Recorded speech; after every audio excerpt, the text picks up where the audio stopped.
Hello বন্ধুরা, welcome to কর্ণ সুবর্ণ official.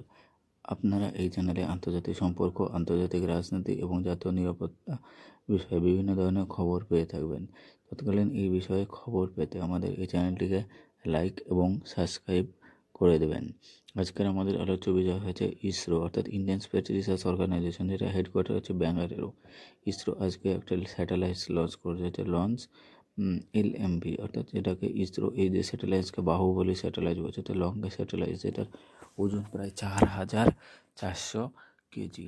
ISRO এর আগে যতগুলো ইসরো এত ওজনের স্যাটেলাইট লঞ্চ করেনি। এর আগে যতগুলো স্যাটেলাইট লঞ্চ করেছে এতদিন সেগুলো হয় আমেরিকার যে স্পেস এক্স বা ফ্রান্সের ফ্যালকন কোম্পানির কাছ থেকে করেছে, কিন্তু এটা হচ্ছে ইসরোর প্রথম এত বড় স্যাটেলাইট লঞ্চ, যেটার মাধ্যমে ইসরো হচ্ছে ওটা শ্রীহরিকোটা যে স্পেস সেন্টার, সেখান থেকে শ্রীহরিকোটা যে স্পেস কেন্দ্র, সেখান থেকে এটা লঞ্চ করেছে পুরোপুরিভাবে। ব্যাঙ্গালোর থেকে এটাকে পুরোপুরিভাবে মনিটর করা হয়েছে। আজকে সন্ধ্যা 7টায় শ্রীহরিকোটা স্পেস কেন্দ্র থেকে এই যে রকেটটি সেটা গিয়ে মহাকাশে অবস্থান করেছে এবং খুব শুষ্ক এবং সুন্দরভাবে সঠিক স্থানে গিয়ে অবস্থান নিয়েছে।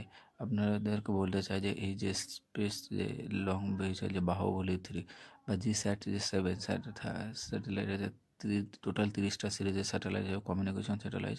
আর আজকে এই যে স্যাটেলাইটটা লঞ্চ করে সেটা মেনলি ইন্ডিয়ান নেভি, অর্থাৎ ইন্ডিয়ান নেভি, যেটা ইন্ডিয়ান কমিউনিকেশন স্যাটেলাইট, অর্থাৎ ইন্ডিয়ান নেভি ইন্ডিয়া থেকে ইন্ডিয়ান ওশানে যে কোনো জায়গায় তাদের যে কমিউনিকেশন স্যাটেলাইট এখন ইন্ডিয়া তৈরি করতে পেরেছে। অর্থাৎ ইন্ডিয়ার আর কোনো অসুবিধা নেই। অর্থাৎ ইন্ডিয়ান ওশান আছে, এখান থেকে আফ্রিকা থেকে শুরু করে অস্ট্রেলিয়ার যে কোনো জায়গায় ইন্ডিয়ান নেভির যে সমস্ত ম্যারিটাইম জাহাজগুলো রয়েছে সেগুলোর সঙ্গে খুব সহজে এবং সুন্দরভাবে তৎক্ষণিক সংযোগ স্থাপন করতে পারে। এই যে স্যাটেলাইট, আপনারা বোধহয় ইসরো এই যে স্যাটেলাইট লঞ্চ, এটা খুবই শুষ্কভাবে রেখেছিল, যাতে বিদেশে কোনো কোম্পানিদেরকে বলেছিল নর্মাল স্যাটেলাইট লঞ্চ, কিন্তু যখন লঞ্চ করলো সেটার ব্যাপারে এখানে বলে যায়। এখানে যে দেখুন আপনারা যে লঞ্চ ভেহিক্যাল, অর্থাৎ লঞ্চ ভেহিক্যাল M3, অর্থাৎ মার্ক 3 সলিড প্রপোর্শন ইউজ করা হয়েছে।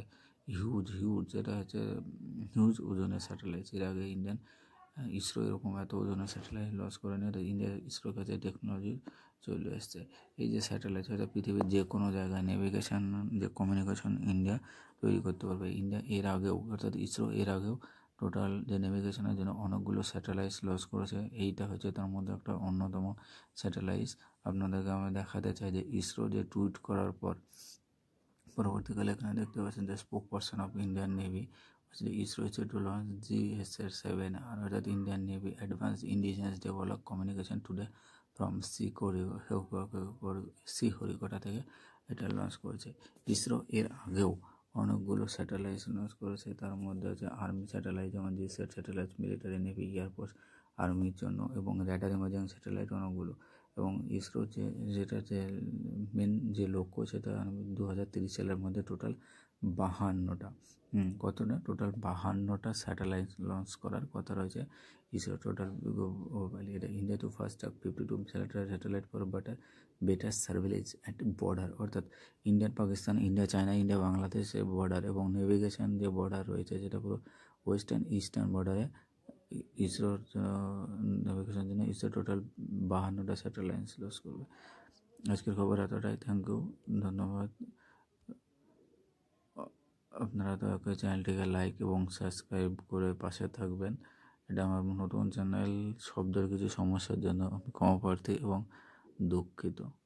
খুব শীঘ্রই শব্দ বলে ঠিক করা হবে।